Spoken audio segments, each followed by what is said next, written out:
அன்பு மாணவர்களே, மீண்டும் ஒரு வணக்கத்தை தெரிவித்துக் கொண்டு கடந்த வகுப்பில் இலங்கை கணக்கணியம் 8 தொடர்பான விடயங்களை பார்த்திருந்தோம்.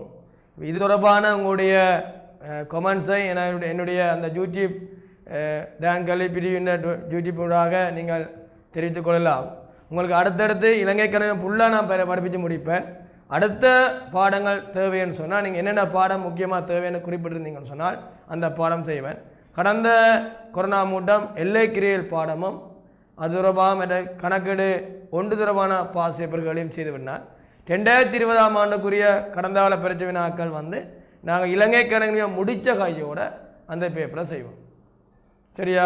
அவை நீங்கள் என்னுடைய கற்பித்தல் தொடர்பான உங்களுடைய விமர்சனங்களை அல்லது உங்களுடைய கருத்துக்களை அந்த யூடியூபினூடாகவோ அல்லது என்ன தனிப்பட்ட முறையில் எனக்கோ தெரிவித்தீங்கன்னு சொன்னால் நான் என்னுடைய திருத்தங்களை மேற்கொண்டு உங்களுக்கு இன்னுமே மேன்மேலும் உதவி புரிய காத்து கொண்டிருக்கின்றேன். ஆகவே அந்த அடிப்படையில் LKS 10 இலங்கை கணக்கீடு நியமம் 10 தொடர்பான விடயங்களை பார்க்க போகிறோம். ஆகவே தேர்ச்சி 11 பார்த்து கொண்டிருக்கிறோம். தேர்ச்சி 11 நிதிக்கூட்டுக்களை தயாரிக்கும் போதும் முன்வைக்கும் போதும் இலங்கை கணக்கீடு நியமங்களை பின்பற்றுவர். தேர்ச்சி மட்டம் 11.8 அறிக்கைப்படுத்தப்படும் காலப்பகுதிக்கு பின்னரான நிகழ்வுகள் தொடர்பில் கணக்கு வைத்தல்களையும் வெளிப்படுத்தல்களையும் மேற்கொள்வர். அறிக்கைப்படுத்தப்படும் காலப்பகுதிக்கு பின்னரான நிகழ்வுகள் தொடர்பில் அறிக்கைப்படுத்த காலப்பகுதி பின்னரான நிகழ்வுகள் தொடர்பில் கணக்கு வைத்தல்களையும் வெளிப்படுத்தல்களையும் மேற்கொள்வர். இது இலங்கை கணக்கெடு நியமம் 10 தொடர்பான விடயம். அறிக்கைப்படுத்தப்படும் காலப்பகுதிக்கு பின்னரான நிகழ்வுகள் என்ன? Events after reporting period. Reporting period என்றால் உங்களுக்கு விளங்கணும் அந்த நடவடிக்கை நடந்த பிறகு. இப்போ நான் இந்த தவணைக்குரிய தேர்ச்சி அறிக்கை கொடுக்கணும்னு சொன்னால் இன்றைக்கு எக்ஸாம் முடிகிற டேட்டுன்னு சொன்னால் வச்சுக்கொள்ளுவோம். இந்த எக்ஸாம் முடிகிற டேட்டில் ரிப்போர்ட் கொடுக்குறீங்க, எல்லாருக்குமே தெரியும். ஒன்று ஒரு 5 நாள் சென்று இல்லை 3 நாள் சென்றால் பிறகு ரிப்போர்ட்டை வழங்குவோம். ஏன் பேப்பர் திருத்தணும், இப்போ இந்த பேப்பர் மாணவர் கொடுத்து காட்டணும், இப்போ இந்த பேப்பர் மார்க் ஷீட்டில் என்ட்ரு பண்ணணும். அதுக்கு பிறகு வகுப்பாசிரியர் தேர்ச்சி அறிக்கையை தயாரித்து மாணவருக்கு வழங்குவோம். இவ்வளவு விடயங்கள் ப்ரொசஸ் இருக்கு. அப்போ அந்த அடிப்படையில் தான் நிறுவனத்தின நிதி கூட்டுகளுடன் உடனடியாக தயாரித்து வழங்கிடலாம். உங்களுக்கே தெரியும் இந்த கால 31/3/21 நிதியாண்டு முடியுதுண்டா. அப்போ 2021 முடிகிற மாணவர்கள் எக்ஸாம் எழுத போகிற மாணவர்களுக்கு 1/4/20 நிதியாண்டு தொடங்கியும் காலப்பகுதி 31/3/21 காலப்பகுதி முடியும். அது ஆரம்பம், இது இறுதின்னு எடுத்துக்கொள்ளும். அப்போ 31/3/21 முடிகிற காலப்பகுதி நிதி கூட்டை அந்த 31/3/21 தயாரிக்கலாம். அது விளைவிக்கொள்ளுங்க அன்பு மாணவர்களை. 31/3/21 முடிகிறதை நாங்கள் 30/6/21 அதில் 31/7/2021 தயாரிக்க முடியும். அதுக்கு அங்கீகாரம் வழங்கப்பட்ட தினம் ஒன்று இருக்கு. அங்கீகாரம் வழங்கப்பட்ட தினம் ஒன்று இருக்கு. அதை கவனித்து கொள்ளுவோம். நோட்ஸை பாருங்க, வாட்சி பாருங்க மாணவர்களே, வாட்சி பாருங்க, வாசித்து பாருங்கள். நிதிக்கூட்டுக்களை தயாரிக்கும் காலப்பகுதியின் இறுதி தினத்துக்கும் நிதிக்கூட்டுகளை தயாரித்து வெளியிடுவதற்கு அங்கீகாரம் வழங்கப்பட்ட தினத்துக்கும் நிறுவனத்தின நிதியாண்டின் இறுதி தினம் 31/3/21 வச்சுக்கொள்வோம். நிதிக்கூட்டை தயாரித்து வெளியிடுவதற்கு அங்கீகாரம் வழங்கப்பட்ட தினம் இடையிலான காலப்பகுதியில் இடம்பெறுகின்ற சாதகமான பாதமான ஒன்று நன்மையாக இருக்கலாம் அல்ல பாதமாக இருக்கலாம். சாதகமான பாதகமான நிகழ்வுகளை அறிக்கைப்படுத்தப்படும் காலப்பகுதிக்கு பின்னரான நிகழ்வுன்னு சொல்லுவோம். நிதிக்கூட்டுகளை தயாரிக்கும் காலப்பகுதியின் இறுதி தினத்துக்கும் நிதிக்கூட்டினை தயாரித்து வெளியிடுவதற்கு அங்கீகாரம் வழங்கப்பட்ட தினத்துக்கும் இடையிலான காலப்பகுதியில் இடம்பெறுகின்ற சாதகமான பாதகமான நிகழ்வுகளை அறிக்கைப்படுத்தப்படும் காலப்பகுதிக்கு பின்னரான நிகழ்வுன்னு சொல்லுவோம். சரியா மாணவர்களே? திருப்பி சொல்கிறேன். இப்போ நான் 31/3/21 முடியுதுன்னா அந்த டேயில் நிதிக்கூட்டு தயாரிக்கலாம். உங்களுக்கு தெரியும் தானே, கொஞ்சம் காலம் எடுப்போம். இருப்படைக்கையும் அந்த டேயில் உடனே எடுக்கலாம். கடையை பிடிட்டு எடுக்கிறது இல்லை தான், விஷயம் நடக்கும். ஆகவே நிதிக்கூட்டை தயாரிக்கும் போது காலப்பகுதியின் இறுதி தினத்தும் இப்போ நாங்கள் காலப்பகுதி நான் குறிப்பிடுவோம். ஆனால் காலப்பகுதியை குறிப்பிட்டாலும் அது ஆண்டு தானா 12 மாதத்தை நடக்கியாது.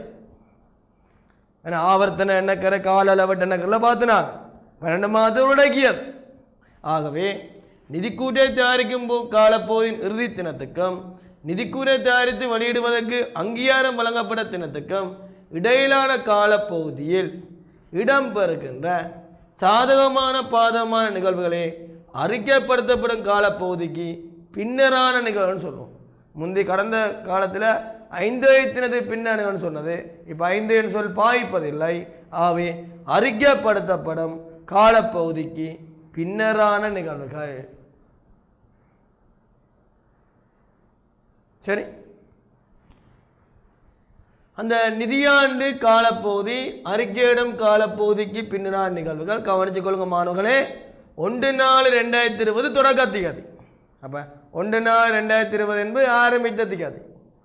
31/3/21 என்பது இறுதி தினம். சரி, இந்த 30/6/21 நிதிக்கூட்டை தயாரித்து வெளியிடுவதற்கு அங்கீகாரம் வழங்கப்பட்ட தினம். என்ன வழங்கப்பட்ட தினம்?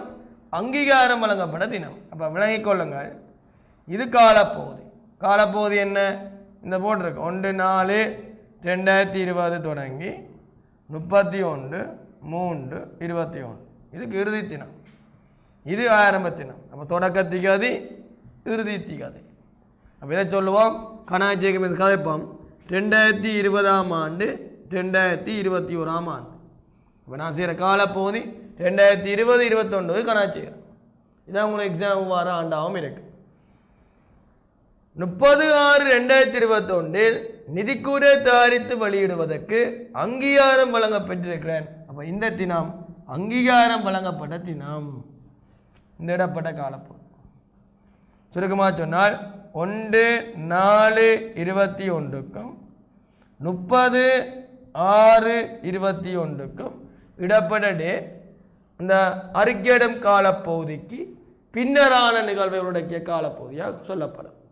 அப்போ அறிக்கையிடப்படும் காலப்பகுதிக்கு பின்னரான நிகழ்வுகளாக அது கொள்ளப்படும். சரியா அன்பு மாணவர்களே?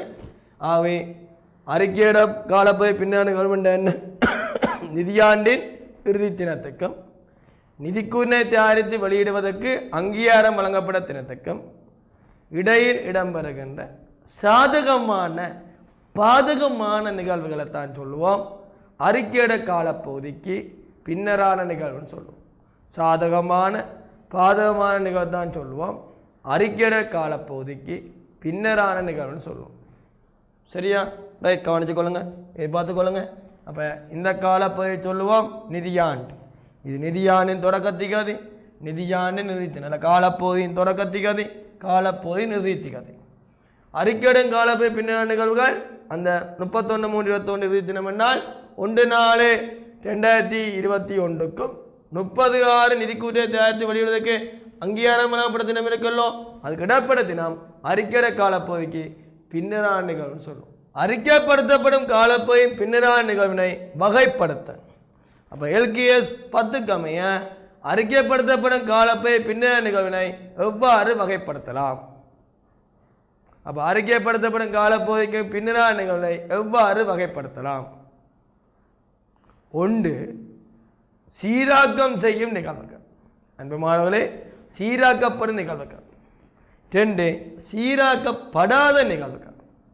அப்போ அறிக்கையிடும் காலப்பகுதி பின்னர் சீராக்கம் செய்யும் நிகழ்வு என்ன? சீராக்கப்படாத நிகழ்வு என்ன? சீராக்கப்பட்ட நிகழ்வுக்கு விஷயத்தை பார்ப்போம்.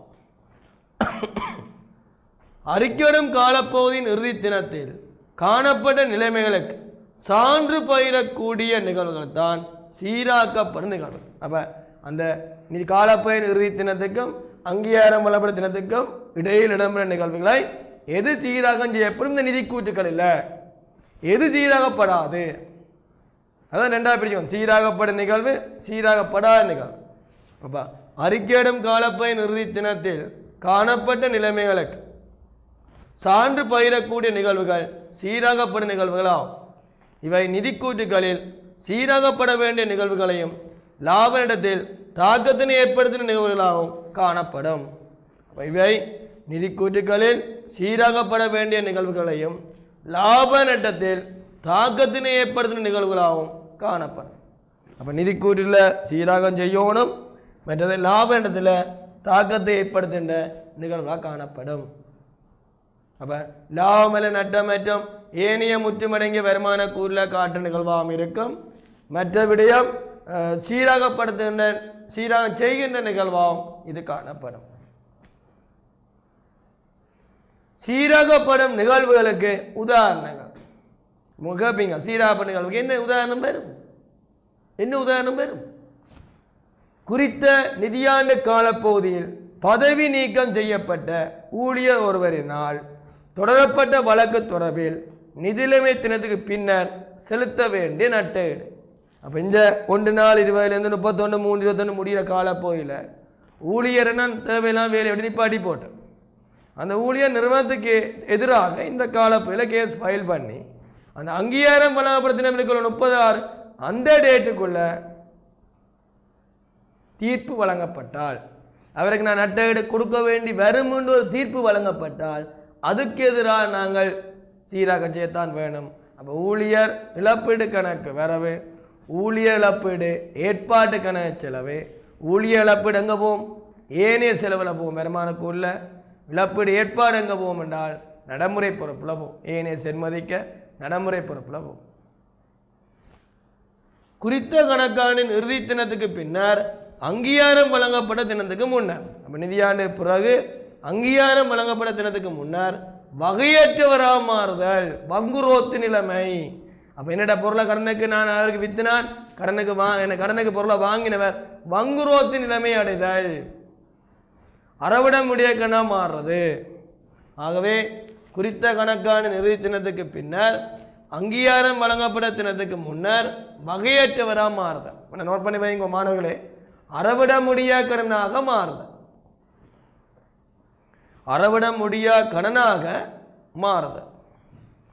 அறிக்கையிடும் காலப்போயின் இறுதி தினத்தில் காணப்பட்ட இருப்புகளின் கிரியத்தினை அங்கீகாரம் வழங்கப்பட்ட தினத்துக்கு முன்னர் குறைந்த பெருமானத்தில் தேறக்கூடிய பெருமானம் குறைவான பெறுமதியில் விற்பனை செய்தல். சொன்னே 31/3/21 1000 காணப்பட்ட இருப்பின் கிரியமானது அந்த 30/6 முன்னர் வச்சுக்கொள்ளும் 20/6/2021 ஒரு 800 விற்பனை செய்கிறது. அப்போ விற்பனையே காசு வந்துட்டு பதியக்கூடாது என்பார்களே, அது பதியக்கூடாது. ஆனால் 1000 கிரியத்தை 800 விற்கிறோம். அப்போ 1/7 விற்றா அது சீராப்படாது. இது 30/6 விற்றால் குறைச்சி விற்றா, கூட்டி விற்றா பிரச்சனை இல்லை, குறைச்சி விற்றால் அப்போ தேரக்கூட நிற்கிற பெருமை குறையுது. அப்போ எல்கேஷனில் படிச்சுட்டேன், கிரியம் தேரக்கூட நிற்கிற பெருமதியில் இது குறைவாக இருப்பாக இருப்போம். தேரக்கூட நிகழ குறைந்தால் இருப்பு குறை நட்டம் ஏனைய செலவாக காட்டப்படும். இருப்பு குறை நட்டம் ஏனைய செலவாக காட்டப்படும். ஆகவே அறிக்கையிடும் காலப்போயின் இறுதி தினத்தில் காணப்பட்ட இருப்புகளின் கிரியத்தினை அங்கீகாரம் வழங்கப்பட்ட தினத்துக்கு முன்னர் குறைந்த பெருமானத்தில், என்ன பெருமானம்? குறைந்த பெருமானத்தில், அதாவது தேரக்கூடிய பெருமதியில் விற்பனை செய்தல். உதாரணத்தை பாருங்க, ஒரு சீராப்படும் நிகழ்வை பாருங்க, சீராப்படும் நிகழ்வை பாருங்க. சீராப்படும் நிகழ்வுக்கு உதாரணத்தை பாருங்க. உதாரணம் பார்த்தாவே காணும் இந்த கேள்வி செய்யலாம். ஒவ்வொரு முறையும் கண்டிப்பாக ஒரு கேள்வியாவது பகுதி ஒன்றில் இருக்கு, தொடர்ச்சியாக ஒவ்வொரு ஆண்டு பேப்பரையும் இருக்கு. செய்தாப்புற கடந்த கால பிரச்சனை நான் சொல்ல சரியான்னு எடுத்து பாருங்க. எல்கேஎஸ் 10 கம்மிய என்று கேள்வி வேறு. ஒரு பேப்பரில் சீராகப்படும் நிகழ்வுன்னு கேட்டால் இன்னொரு பேப்பரில் சீராகப்படாத நிகழ்வுன்னு கேட்பார்.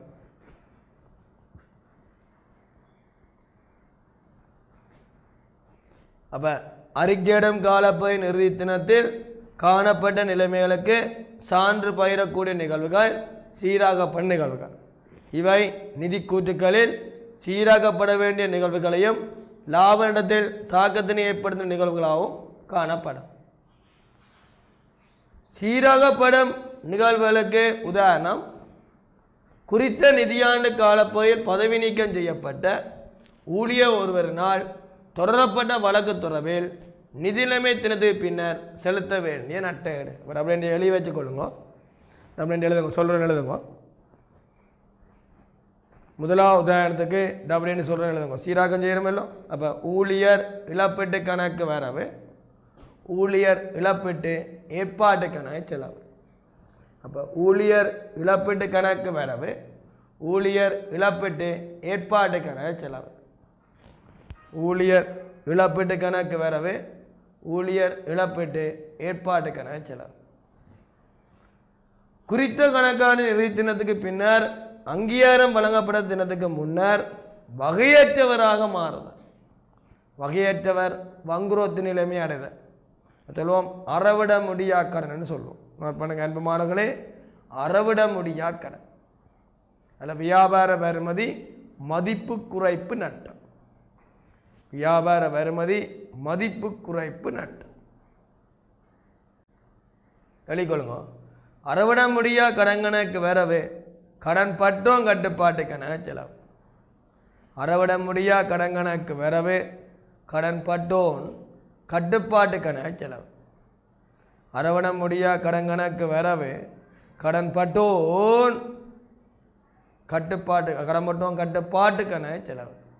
அப்போ அறவிட முடியா கடன் கணக்கு வரவு கடன் பட்டோன் கட்டுப்பாட்டுக்கான செலவு. அல்லது வியாபார வருமதி மதிப்பு குறைப்பு நட்ட கணக்கு வரவு கடன் பட்டோன் கட்டுப்பாட்டுக்கான செலவு. வியாபார வருமதி மதிப்பு குறைப்பு நட்ட கணக்கு வரவு கடன் பட்டோன் கட்டுப்பாட்டுக்கான செலவு. மூன்றாவது, அறிக்கையிடும் காலப்பையின் இறுதி தினத்தில் காணப்பட்ட இருப்புகளின் கிரியத்தினை அங்கீகாரம் வழங்கப்பட்ட தினத்துக்கு முன்னர் குறைந்த பெருமானத்தில், அதாவது தேறக்கூடிய பெருமானம் குறைவான பெறுமதியில் மதிப்பிடுதல் அதில் விற்பனை செய்தல். இதுக்கு டபுள் இறுதி இருப்பு கணக்கு வரவு இருப்பு குறைவு நட்ட கணக்கு வரவு வியாபார கணக்கு செலவு. அது லாப நட்ட கணக்கு செலவுன்னு சொல்லலாம். அப்போ டபுள் இறுதி இருப்பு கணக்கு வரவு இருப்பு குறைவு நட்ட கணக்கு வரவு வியாபார கணக்கு செலவு. அப்போ இறுதி இருப்பு கணக்கு வரவு இருப்பு குறைவு நட்ட கணக்கு வரவு வியாபார கணக்கு செலவு. நிதியாண்டு காலப்பகுதியில் கொள்ள செய்யப்பட்ட சொத்தொன்றின் உண்மை பெருமானம் நிதிக்கூட்டுகளில் அங்கீகரிக்கப்பட்ட காலப்பகுதிக்கு முன்னரான தினத்தில் தீர்மானிக்கப்பட்டது. இப்படி வேறு உதாரணமாக நாங்கள் 1/4/20 தொடங்கி 31/3/21 காலப்பகுதி முடிஞ்சிருக்கும். நாங்கள் அந்த காலப்பகுதியிலே சொத்தை வாங்கியிருப்போம். ஆனால் சொத்தை எங்களுக்கு அனுப்பாமல் விட்டுருப்பாங்க.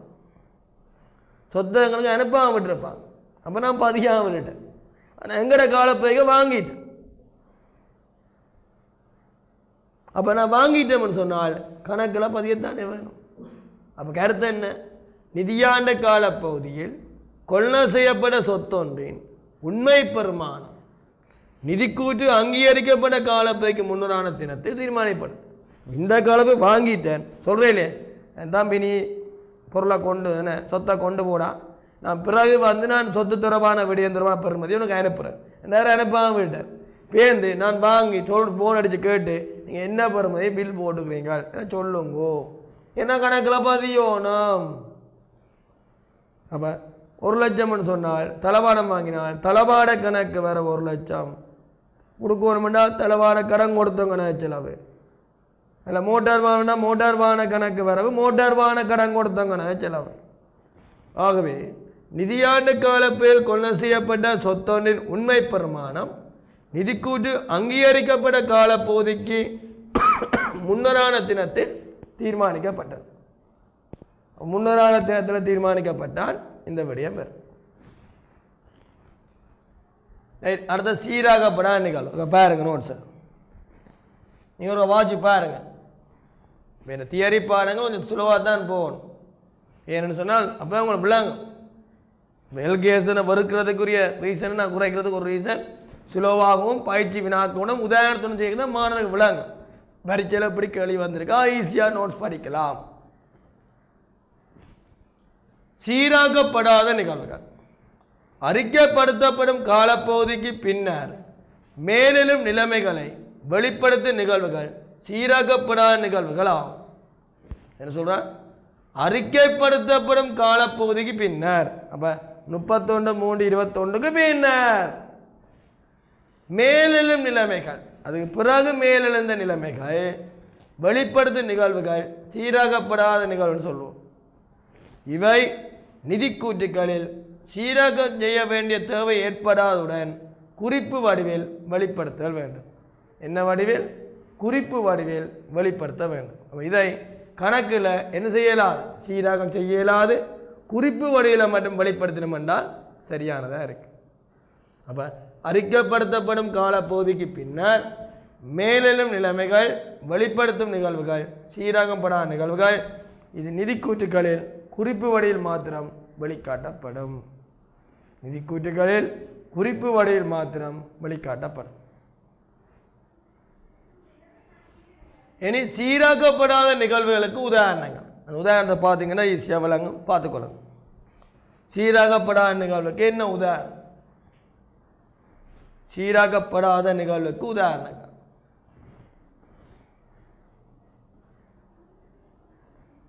வாட்சி பாருங்க. அப்ப இது எல்லாமே ஞாபகம் வச்சுக்கொள்ளுங்க. நான் சொன்ன உதாரணத்தில் வந்த டேட்டின் படி எல்லாமே 31/3/2021 பிறகு ஏற்பட்டதாக இருக்கணுமா? 31/3/21 பிறகு ஏற்பட்டு சீராகப்படாத நிகழ்வுகள். அறிக்கையிடும் காலப்பகுதி பின்னர் இருப்புக்கள் தீயினால் சேதமாக்கப்படுதல், கல்வரினால் களவாடப்படுதல். அப்ப அறிக்கையிடும் காலப்பகுதிக்கு பின்னர் இருப்புக்களானது தீயினால் சேதமாக்கப்படுதல். அறிக்கையிடும் காலப்பகுதி பின்னர் சாதாரண பங்களுக்கு பங்கு லாபத்தினை பிரேரித்தல். அப்போ 31/3/21 பிறகு சாதாரண பங்கு லாபம் பிரேரித்தால் இந்த கம்பெனி படிப்போம் என்ன வடிவில் காட்டப்படும்னா குறிப்பு வடிவில் காட்டப்படும். அதுக்கு 1 புள்ளி 2 புள்ளி வழங்கப்படும். சாதாரண பங்களுக்கு பங்கு லாபம் பிரேரிக்கப்பட்டது. பங்களாம் செலுத்திய இடைக்கால பங்களாம் உரிமையை செய்யக்குள்ள கழிப்போம். நிறுத்தித்த வருமான கணக்கு வரவு காசு கணக்கு செலவு. அப்போ செலுத்திய இடைக்கால பங்களாம் கணக்கில் பதிவோம். ஆனால் பிரேரித்த பங்களாபம் முன்மொழியப்பட்ட பங்களாபம் அது குறிப்பு வடிவில் காட்டப்படும். அதாவது பாவனையாளர்கள் அக்கறையுடன் தலைப்பில் தேவையின்றபடியெல்லாம் வெளிப்படுத்தணுமே ஒழிய கணக்கில் காட்ட மாட்டோம். அறிக்கையிடும் காலப்பகுதி பின்னர் அங்கீகரிக்கப்படும் இறுதி தினத்தில் முதலீடுகளின் சந்தை பெறுமதி வீழ்ச்சி அடைதல். சந்தை பெறுமதி முதலீடு சந்தை பெறுமதி குறுங்கால முதலீடு சந்தை பெறுமதி வீழ்ச்சி அடைதல். ஒரு பங்கின் விலை முதலீடு செய்த விலை 10 ரூபாய் இருக்கும், இப்போது 8 ரூபா வந்திருக்கு. ஆனால் இது எங்கே 31/3/21 நடந்திருந்தால் சீராகம் செய்வோம். இது 31/3/21 பிறகு ஏற்பட்டது. ஆகவே சீராகப்படாத நிகழ்வு குறிப்பு வடிவில் காட்டுவோம். இப்படி சந்தை பெறும் முதலீடு செய்து நாங்கள் சந்தை பெறுமதி குறைவடைந்திருக்கின்ற குறிப்பு வடிவில் காட்டுவோம். ஓகே அன்பு மாணவர்களே, அடுத்தது அறிக்கையிடும் காலப்பகுதியின் பின்னரான தினத்தில் வணிகத்தின் முக்கிய அலகு ஒன்றை அரசு கையகப்படுத்திக் கொள்ள இந்த அரசு பெற்றுக்கொள்ளும். அறிக்கையிடும் காலப்பகுதி பின்னரான காலப்பகுதியில் ஆதனம் பொறிமற்ற உபானங்கள். அப்போ இருப்புக்கள் தீனால் சேதமடைஞ்சாலும் அது சீராப்படாது. அதாவது 31/3/21 பிறகம்மா. ஓகே, அடுத்தது அறிக்கையிடும் காலப்பகுதி பின்னரான காலப்பகுதியில் ஆதனம் பொறிமற்ற உபானம். இந்த நடைமுறை எல்லா சொத்துக்களும் தீனால் சேதமாக்கப்பட்டால் அதுவும் சீராக்கப்படா நிகழ்வு. 31/3/21 தீனால் சேதமாக்கப்பட்டிருந்தால் சீராஞ்செய்ய நிகழ்வுக்கு வரும். இது 31/3/21 பின்னர் என்றபடியால் சீராகப்படாத நிகழ்வுக்கு வரும். அறிக்கையிடும் காலப்பகுதி பின்னர் ஆதனம் பொறிமற்ற உபானங்கள் கொள்ளை செய்யப்படுதல். அப்போ அறிக்கையிடும் காலப்பகுதி பின்னர் ஆதனம் பொறிமற்ற உபானங்களை கொள்ளை செய்கிறார். அப்போ கொள்ளை செய்தால் உதாரணமாக 31/3/21 31ஆம் தேதி வாங்கியிருந்தால் ஓகே, முதல் பார்த்தோம். இப்போ வாங்கி அதுக்குரிய பில் வந்து பிறகு வந்தால் அது சீராக்கினாங்க. இது அந்த நிதியான நிறுத்தினது பின்னர் வாங்கினால் அல்ல காலப்பகுதி நிறுத்தினது பின்னர் வாங்கினால் அது அடுத்த நிதிக்குள்ளால் சீராகம் செய்யப்படும். அப்ப அறிக்கையிடும் காலப்பகுதி பின்னர் ஆதனம் பொறிமற்ற உபகரணங்களை கொள்ளை செய்தல். சொன்னால் 31/3/21 பின்னர் வாங்கணும். இந்த உதாரணத்தை கவனித்தாலே போதும். இது கடந்த கால பரீட்சை வினாக்களை கொண்டு வரப்பட்ட உதாரணங்களை தான் நான் தொகுத்து போட்டிருக்கேன். கடந்த கால பரீட்சை வினாக்கள் நாங்கள் என்ன உதாரணம் போட்டிருக்கோமோ அந்த உதாரணத்தை இங்கே போட்டிருக்கேன். அப்போ நீங்கள் ஒன்றும் குழம்ப தேவையில்லை மாணவர்களை. இது பாசிபிளாக அப்படியே இருக்குது. இதான் திருப்பியும் கூட என்ன தவணை பரீட்சையிலையும் சரி, உங்கள் நடக்க போகிற முன்னோடி பரீட்சையிலையும் சரி, நடக்க போகிற ஃபைனல் எக்ஸாம்லையும் இப்படி தான் உதாரணம் போடப்படும். கடந்த கால பரீட்சை வினாக்களை தொகுத்து தான் இந்த கேள்வி போடப்பட்டிருக்கு. ரைட். ஆகவே அடுத்த விஷயத்தை பார்ப்போம். பாருங்க, சீராகப்படும் நிகழ்வுகள் சீராகப்படாத நிகழ்வுகளுக்கு இடையிலான வேறுபாடுகள். சீராகப்படும் நிகழ்வுகள் சீராகப்படாத நிகழ்வுகளுக்கு இடையிலான வேறுபாடுகள். சீராகம் செய்யப்படும் நிகழ்வுகள் சீராகம் செய்யப்படாத நிகழ்வுகள். இந்த வேறுபாடை பாருங்க. இது முக்கியமாக கவனிக்கணும். கூற்று வடிவில் சரிபிழை கேள்வி வரைக்க கவனிச்சு கொள்ளுங்க. சரிபிழை வரைக்க கவனிச்சு கொள்ளுங்க. பாருங்க, சீரகம் செய்யப்படும் நிகழ்வுக்கு அறிக்கைப்படுத்தப்படும் காலப்போயின் இறுதி தினத்தில் காணப்படும் நிலைமைகளுக்கு சான்றுபடுத்தக்கூடியதாக இருக்க. அப்போ அந்த அறிக்கைப்படுத்தப்படுகிற காலப்போதின் இறுதி தினம் இருக்குதானே. நாங்கள் என்ன தினம் பார்த்து கொண்டிருக்கிறோம்? 21 பட்ஜெட்டுக்காக 31/3/21 தான் பார்க்குறோம். இப்போ 2022 மாணவர்கள் நீங்கள் ஏழு எடுக்கும்போது 31/3/22 வேறு மாதிரி. சரியா மாணவர்களே? அப்போ அறிக்கைப்படுத்தப்படும் காலப்போயின் இறுதி தினத்தில் காணப்பட்ட நிலைமைகளுக்கு சான்றுபடுத்தக்கூடியதாக இருக்கு. சீரகம் செய்யப்படாத நிகழ்வு என்றால் அறிக்கைப்படுத்தப்படும் காலப்பகுதியின் பின்னர் மேலும் நிலைமைகளை வெளிப்படுத்தப்படும் இந்நிலைமைகளுக்கு சான்று வழங்காதிருத்தல். இந்நிலைமைகளுக்கு சான்று வழங்காதிருத்தல். அப்ப அறிக்கைப்படுத்தப்படும் காலப்பகுதியின் இறுதி தினத்தில் காணப்பட்ட நிலைமைகளுக்கு சான்றுபடுத்தக்கூடியதாக இருத்தல். மற்றது அறிக்கைப்படுத்தப்படும் காலப்பகுதியின் பின்னர் மேலும் நிலைமைகள் வெளிப்படுத்தப்படும் இந்நிலைமைகளுக்கு சான்று வழங்காதிருத்தல். அப்போ இந்த நிகழ்வு சான்று வழங்குகின்றபடியால் சீராகம் செய்யப்படும். இந்த நிகழ்வு சான்று வழங்காதபடியால் அது சீராக்கம் செய்யப்படாத நிகழ்வுக்கு வரும். ஓகே. அடுத்த இரண்டாவது விடயம் லாபம் அல்லது நட்டம் மற்றும் ஏனைய முற்றுமடங்கிய வருமான கூற்றிலும் நிதிலைமை கூற்றிலும் தாக்கத்தினை ஏற்படுத்தும். இது நிதி கூற்றுக்களில் சீராக்கம் செய்யப்படும். அப்போ லாபம் அல்லது நட்டம் மற்றும் ஏனைய முற்றுமடங்கிய வருமான கூற்றிலும் நிதிலைமை கூற்றிலும் தாக்கத்தினை ஏற்படுத்தும். அவை சீராக்கம் செய்யப்படும். இது லாபம் அல்லது நட்டம் மற்றும் ஏனைய முற்றுமடங்கிய வருமான கூற்றிலும் நிதிலைமை கூற்றிலும் தாக்கத்தினை ஏற்படுத்தாது. விளங்கிக் கொள்ளுங்க மாணவர்களே, ஏற்படுத்தாது. இது ஏற்படுத்தாது, இது ஏற்படுத்தும். அப்ப சீராகம் செய்ய நிகழ்வு தாக்கத்தினை ஏற்படுத்தும், இது தாக்கத்தினை ஏற்படுத்தாது. சரியா மாணவர்களே? அடுத்தது சீராக்கத்துடன் வெளிப்படுத்தல்கள் செய்யப்படும். சீராக்கத்துடன் வெளிப்படுத்தல்கள் செய்யப்படுதல் வேண்டும். சீராகம் செய்யக்க வெளிப்படுத்தலும் நான் செய்யத்தான் வேண்டும்.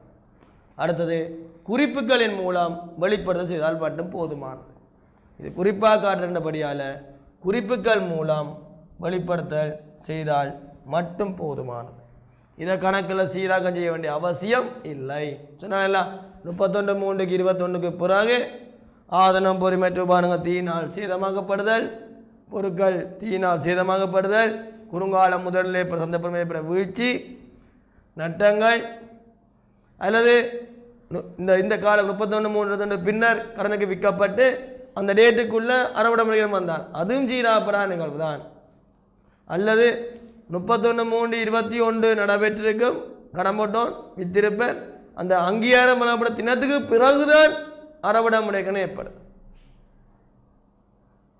விளங்கான இந்த ராமாவில் பார்த்துருப்பீங்க, என்ன இதில் படங்களில் பார்த்துருப்பீங்க, அந்த தாலி கட்டுற நேரத்துக்கு முன்னரான் நிறுத்துங்கோ ஒன்று கட்டளை வேறு.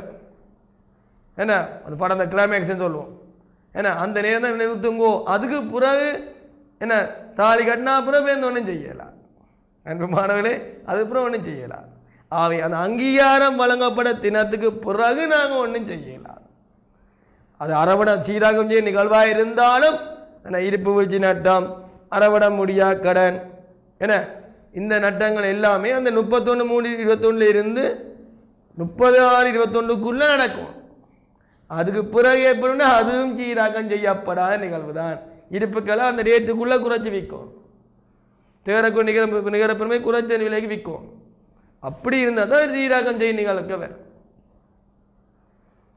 சரியா அன்புமானங்களே? ரைட். அப்போ திருப்பி விஷயத்துக்கு வருவோம்.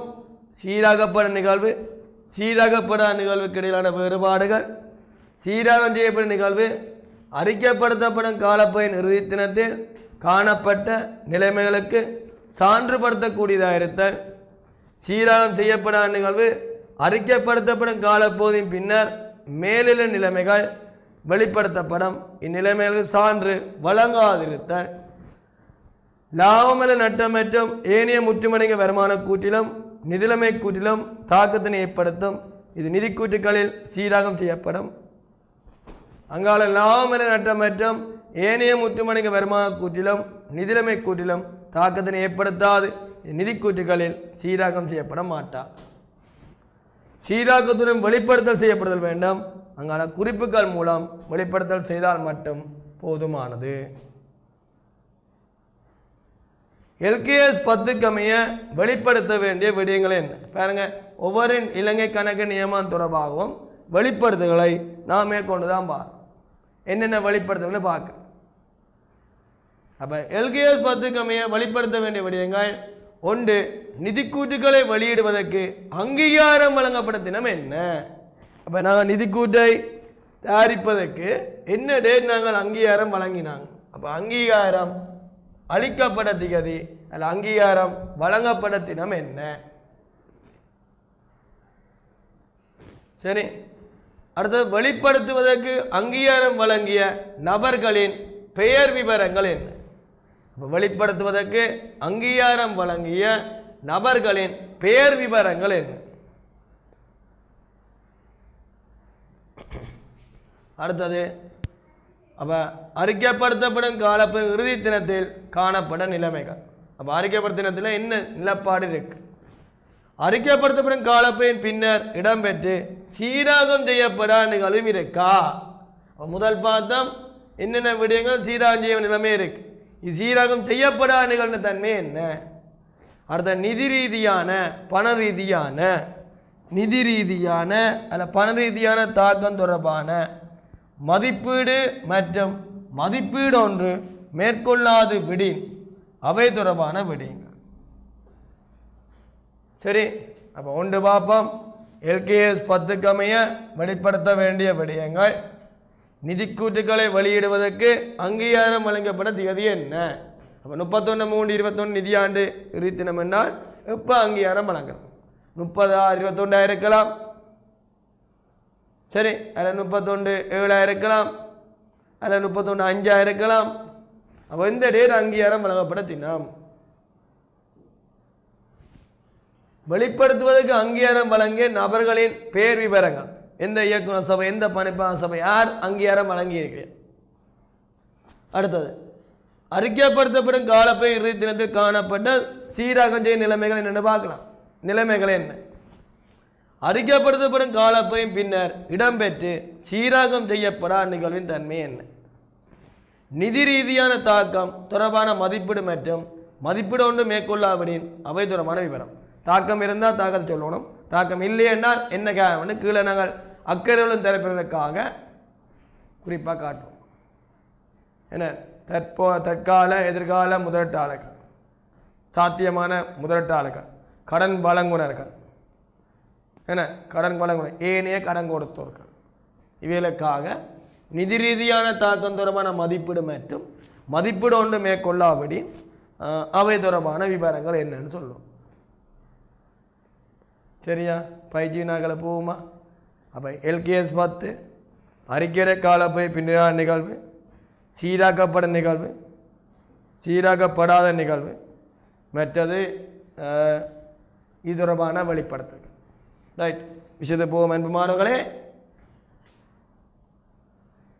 வரையறுக்கப்பட்ட தர்சிகா பொதுக்கம்பெனியின் பொதுக்கம்பெனி நிதிநிலைமை கூட்டு திகாதி அதாவது நிதிநிலைமை தினம் 31/3/21 நிதிக்குறை தயாரித்து வெளியீடு செய்வதற்கு அங்கீகாரம் வழங்கப்பட்ட திகாதி 30/6/21 ஞாபகமா 31/3/21 தயாரிக்கணும். ஆனால் தயாரிக்கல தானே அந்த பேருந்து அதுக்குரிய டேட்டை நான் ஃபிக்ஸ் பண்ணுறோம். அந்த நிதிக்குறை தயாரிப்பதற்கு 3 மாதத்துக்கு பின்ன தீர்மானிக்கிறோம். 30/21 நிதிக்கூட்டுகள் 15/7/2021 இடம்பெற்ற ஆண்டு பொதுக்கூட்டத்தில் பங்குதாரனால் அங்கீகரிக்கப்பட்டது. ஆண்டு பொதுக்கூட்டத்தில் பங்குதாரனால் அங்கீகரிக்கப்பட்டது. 2021 மார்ச் 31 அப்போ 2021 மார்ச் 31 முடிவடையும் காலப்போதிக்கான நிதிக்கூட்டுகளில் எல்கேஎஸ் 10 இலங்கை கணக்கு 10 படி கீழே காணப்பட்ட நிகழ்வுகள் சீராகம் செய்யப்பட வேண்டியதா இல்லையா என்பதை குறிப்பிடுங்கள். அப்போ எது சீராகம் செய்யப்படும் எது சீராகம் செய்யப்படாது என்பது குறிப்பிடலாம். இந்த நிகழ்வு சீராகம் செய்யப்படும் இந்த நிகழ்வு சீராகம் செய்யப்படாது இதை சொல்லட்டும். சரி சொல்லிவிடுவோம். டேட்டு நோட் பண்ணிக்கொள்ளுங்க. 15/5/2021 சாதாரண பங்கு ஒன்றுக்கு ₹10 இறுதி பங்கு லாபம் பிரேரிக்கப்பட்டுள்ளது. நான் என்ன சொன்னான்? பிரேரித்த பங்கு லாபம் முன்மொழியப்பட்ட பங்கு லாபம் அது சீராக்கப்படாத நிகழ்வுக்கு வேணும். இது கடந்த கால பரிச்சை வினாக்கள் வந்தது அப்படி தொகுத்து தந்திருக்கு. இதே பார்த்தாவே போதும். ஒரு வருஷம் சீராப்ப நிகழ்வு கேட்டால் இன்னொரு வருஷம் சீராப்படாத நிகழ்வு கேட்பார். 31/3/21 8 லட்சம் ரூபாய் தர வேண்டிய வியாபார வருமதியால் ஒருவர் 20/4/2021 முறிவடைந்தவராக நீதிமன்றத்தினால் அறிவிக்கப்பட்டார். அப்போ சீராகம் செய்யப்படும் WND அறவிட முடியா கடன் கணக்கு வரவே கடன்பட்டோன் கட்டுப்பாட்டுக்கான செலவு. அப்போ நீதிமன்றத்தினால் அறிவிக்கப்படுறார் முறிவடைந்தவராக.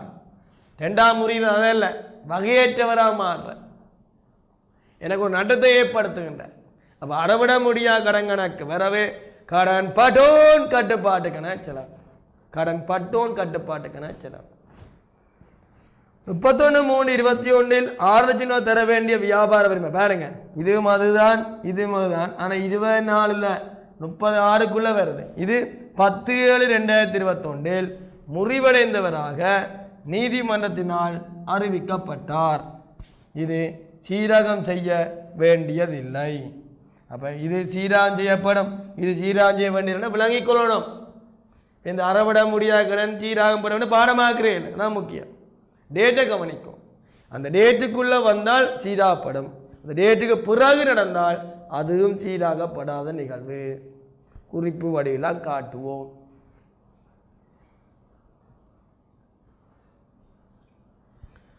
நான்காவது 31/3/21 உள்ளவான 6 லட்சம் ரூபாய் கிரியத்தில் மதிப்பிடப்பட்ட சரக்கிருப்பானது 10/4/2021 5,50,000 ரூபாய்க்கு விற்பனை செய்யப்பட்டது.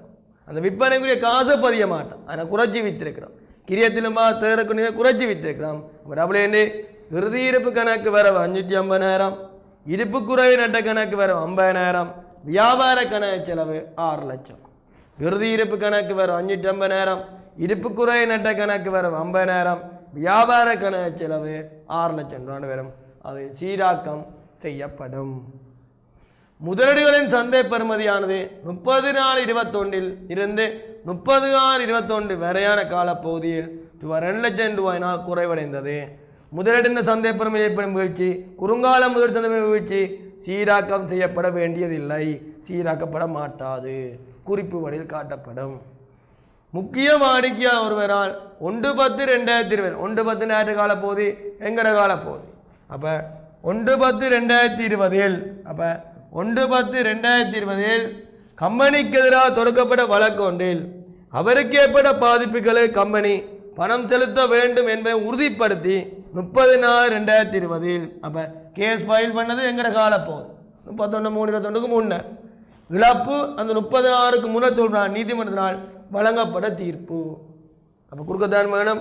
ஊழியர் இழப்பீட்டு கணக்கு வரவு ஊழியர் இழப்பீட்டு ஏற்பாட்டு கணக்கு செலவு ஊழியர் இழப்பீடு ஏனைய செலவுக்கு போகும்.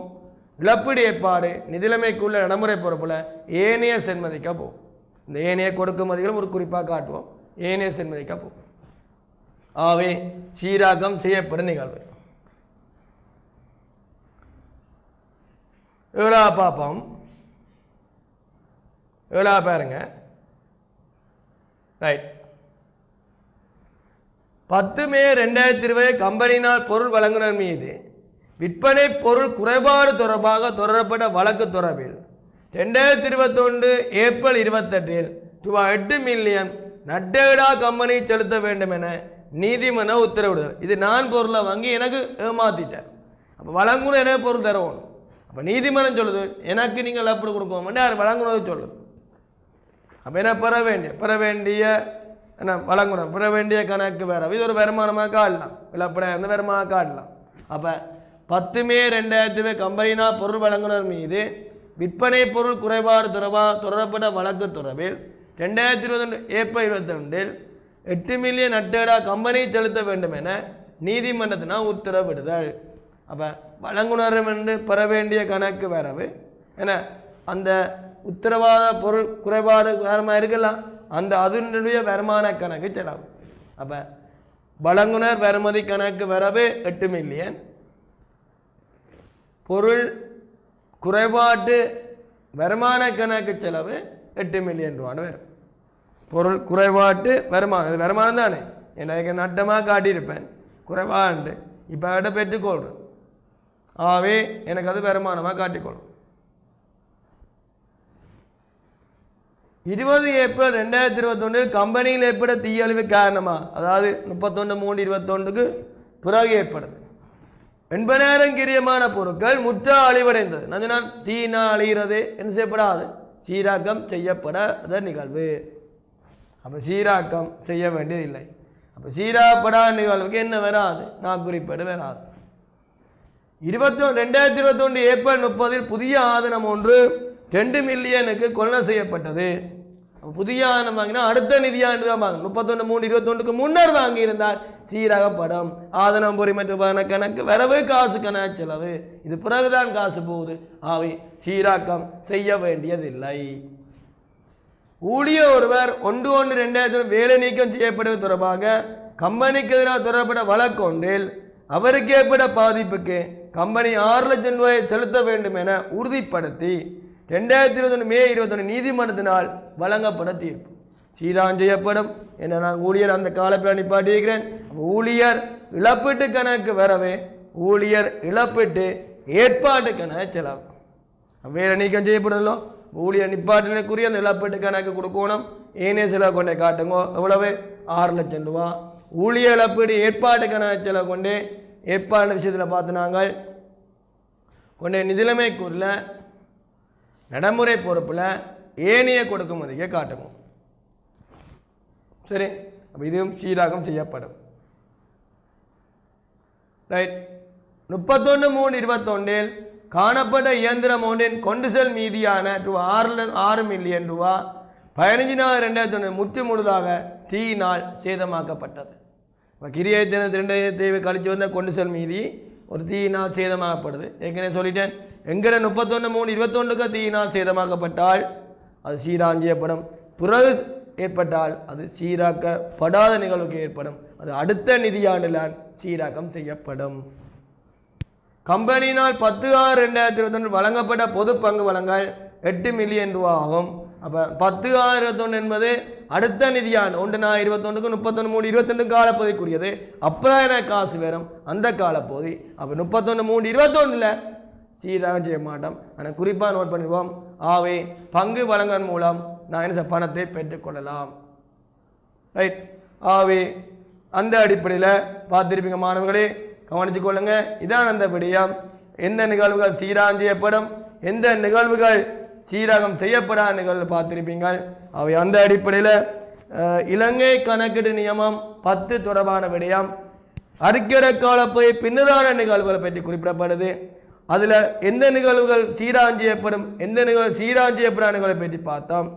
அது உதாரணத்தில் பார்த்தோம், வகைப்படுத்தல் பார்த்தோம். நீங்கள் பரிச்சை நோக்கில் 2020ஆம் ஆண்டு சீராகம் செய்யப்படாத நிகழ்வு கேட்கப்பட்டிருந்தால் 2020 சீராகம் செய்யப்பட்ட நிகழ்வு கேட்கப்படும். ஓர்டர் மாறி வரும், அல்லது 4 விடியம் தந்து போட்டு இந்த டேட்டை சொல்லி போட்டு இந்த டேட்டுக்குள்ளே இந்த நிகழ்வுகளை எது சீராகம் செய்யப்படும் நிகழ்வு எது சீராகம் செய்யப்படாத நிகழ்வு கவனிக்கப்படும். அத்துடன் அந்த பொதுவாக நான் சீராகம் நிகழ்வுக்கு என்ன உதாரணம் சொன்னான், சீராகம் செய்யப்படாத நிகழ்வுக்கு என்ன உதாரணம் சொன்னான், அதை கவனித்துக் கொள்ளுங்க, திருப்பி படித்து கொள்ளுங்க, இலகுவாக புரிஞ்சு கொள்ளும். ஆகவே இனி நான் பார்க்க வேண்டியது இலங்கை கணக்கு நியமம் 37 தொடர்பான விடயங்களை அடுத்து வரும் வகுப்பில் நாங்கள் பார்ப்போம். அதுவரைக்கும் இதை பார்த்து பயனை பெற்றுக்கொண்ட அனைத்து மாணவர்கள் நன்றியை கூறிக்கொண்டு மீண்டும் ஒரு வகுப்பில் உங்கள் சந்திப்பை என்று கூறிக்கொண்டு மீண்டும் உங்களை விடைபெற்றுக் கொள்வது உங்கள் அன்பின் கணக்கு ஆசிரியர் பாலையர். நன்றி, வணக்கம்.